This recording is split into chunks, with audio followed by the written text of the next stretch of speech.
Global fuel economics, तेल की दौलत और बर्बादी।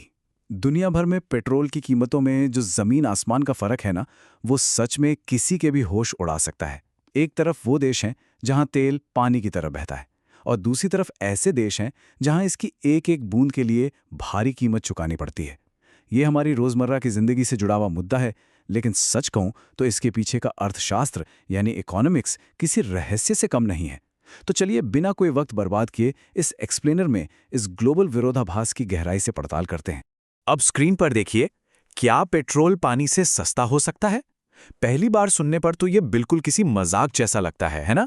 मतलब पानी जो हमारे जीवन का आधार है और पेट्रोल जिसके लिए दुनिया भर में इतने संघर्ष चलते रहते हैं, इन दोनों की तुलना करना ही थोड़ा अजीब लगता है। लेकिन यकीन मानिए, ग्लोबल लेवल पर यह कोई मनगढ़ंत कहानी नहीं है, बल्कि एक बिल्कुल सच्ची और हैरान कर देने वाली हकीकत है। दरअसल आज की दुनिया एक बहुत बड़े आर्थिक विरोधाभास यानी कॉन्ट्रडिक्शन में जी रही है। एक तरफ देखिए, कुछ जगहों पर पेट्रोल ऐसे बहता है जैसे वो कोई कभी खत्म ना होने वाला खजाना हो। वहां ईंधन की कमी का तो कोई डर ही नहीं है। और वहीं तस्वीर का दूसरा पहलू देखिए, दुनिया के एक बहुत बड़े हिस्से में महज 1 लीटर पेट्रोल खरीदने के लिए लोगों को घंटों तक खून पसीना एक करना पड़ता है। ये न सिर्फ चंद पैसों का फर्क नहीं है, बल्कि एक बहुत बड़ी आर्थिक खाई है। सबसे सस्ते पेट्रोल वाले देश, तो चलिए सबसे पहले दुनिया के उस हिस्से की सैर करते हैं जहां ईंधन की कोई कमी ही नहीं है। इन देशों की अर्थव्यवस्थाएं ना एक अलग ही रफ्तार से दौड़ती हैं। पता है क्यों? क्योंकि यहां गाड़ी का टैंक फुल करवाना महीने के बजट का कोई बड़ा हिस्सा होता ही नहीं है। दुनिया के सबसे सस्ते पेट्रोल वाले इन देशों की लिस्ट अर्थशास्त्र के कई बड़े बड़े नियमों को बिल्कुल पलट के रख देती है। जरा इस नंबर को देखिए, 0 यानी 0। यह 0 का आंकड़ा असल में वेनेजुएला की जमीनी हकीकत है। यहां 1 लीटर पेट्रोल की कीमत इतनी ज्यादा कम है कि लगता है जैसे ये बिल्कुल मुफ्त ही मिल रहा हो। सच में ये एक ऐसा लेवल है जहां पेट्रोल पर खर्च होने वाले पैसे कोई मायने ही नहीं रखते, मतलब एकदम मुफ्त के बराबर। बाकी दुनिया के लिए तो इसकी कल्पना करना भी लगभग असंभव है। यहां तो शायद पेट्रोल पंप पर काम करने वाले को दी गई टिप पेट्रोल की कीमत से भी ज्यादा होती होगी।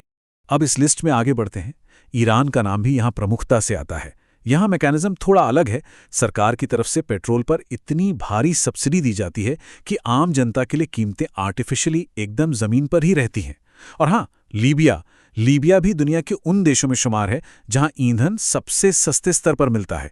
ये सारे उदाहरण एकदम साफ कर देते हैं कि जब आपके पास भरपूर प्राकृतिक संसाधन हो और सरकारी नीतियां वैसी हो तो कीमतें किस तरह से औंधे मुंह गिर जाती हैं। लेकिन अब जरा रुकिए, इस पूरी तस्वीर के दूसरे और थोड़े ज्यादा गंभीर पहलू की ओर मुड़ने का वक्त आ गया है। अब तैयार हो जाइए महंगे देशों के लिए। जी हां, यहां पेट्रोल भरवाना कोई रोजमर्रा का मामूली काम नहीं है, बल्कि एक भारी भरकम आर्थिक बोझ है। यहां से दुनिया के उस हिस्से की शुरुआत होती है जहां ईंधन की एक एक बूंद की बहुत बहुत बड़ी कीमत चुकानी पड़ती है। अब इन देशों में महंगे पेट्रोल के पीछे कोई एक सिंगल कारण नहीं है। हांगकांग को ही ले लीजिए। यहां रोजाना गाड़ी चलाना अपने आप में एक लग्जरी है और यहां की कीमतों का लेवल किसी के भी पसीने छुड़ा सकता है। फिर आता है आइसलैंड, जहां की चुनौती बिल्कुल ज्योग्राफिकल है। वहां ईंधन को इंपोर्ट करना पड़ता है और वो जो लंबी दूरी की शिपिंग कॉस्ट होती है ना, वो सीधे सीधे पेट्रोल के दाम में जुड़ जाती है। और नीदरलैंड्स में वहां का टैक्स स्ट्रक्चर यानी हाई टैक्सेस का सीधा और एकदम स्पष्ट असर ईंधन की कीमतों पर दिखाई देता है। भारत में पेट्रोल की कीमत, चलिए इन इंटरनेशनल एक्सट्रीम्स को देखने के बाद अब अपने इस एक्सप्लेनर को अपनी जमीनी हकीकत पर लाते हैं। भारत में पेट्रोल का दाम केवल पेट्रोल पंप की मशीन पर चमकने वाला कोई साधारण सा नंबर नहीं है, बल्कि ये करोड़ों लोगों की रोजमर्रा की जिंदगी को प्रभावित करने वाले एक बेहद कॉम्प्लेक्स सिस्टम का फाइनल रिजल्ट है।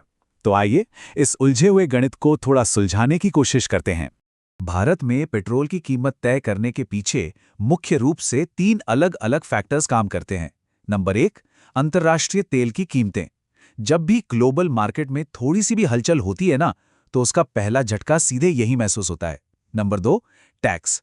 जैसा हमने नीदरलैंड्स वाले केस में देखा था, यहां भी टैक्स का स्ट्रक्चर कीमत तय करने में एक बहुत बड़ी भूमिका निभाता है। और नंबर 3, रुपए का मूल्य। हमारी अपनी करेंसी की ताकत सीधे तौर पर यह तय करती है कि बाहर से तेल मंगाने में आखिर कितना खर्च आएगा। बस यही तीनों मिलकर वो फाइनल कीमत तय करते हैं जो हम सब अपनी जेब से भरते हैं। एक चौंकाने वाली तुलना।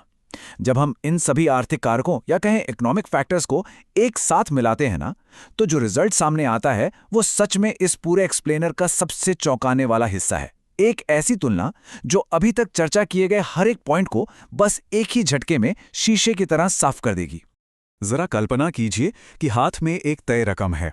कुछ देशों में बिल्कुल उसी रकम से गाड़ी का पूरा टैंक लबालब भरा जा सकता है, एक पूरा फुल टैंक। और मजे की बात देखिए, बिल्कुल उसी पैसे से भारत में सिर्फ और सिर्फ कुछ लीटर पेट्रोल ही मिल पाता है। इसे कहते हैं परचेजिंग पावर का एक विशाल अंतर। और ये सीधा सीधा अंतर्राष्ट्रीय बाजार, टैक्स व्यवस्था और करेंसी के उतार चढ़ाव का नतीजा है। रकम एक ही है, लेकिन दुनिया के अलग अलग हिस्सों में उसकी ताकत बिल्कुल अलग अलग है। अंत में हमारा ये पूरा विश्लेषण एक बहुत ही गहरे सवाल पर आके रुकता है। ईंधन की असली कीमत आखिर है क्या? क्या ये महज जमीन के नीचे से निकाले गए एक प्राकृतिक संसाधन की कीमत है? क्या ये सरकारों द्वारा लगाए गए टैक्सेस का नतीजा है? या फिर ये हमारी पूरी अर्थव्यवस्था की स्थिति और मुद्रा की ताकत का सबसे बड़ा आईना है? अगली बार जब भी पेट्रोल पंप पर गाड़ी रुकेगी, तो ये सोचना वाकई बहुत दिलचस्प होगा कि जो कीमत चुकाई जा रही है उसमें असल में किस किस चीज की कीमत छिपी हुई है।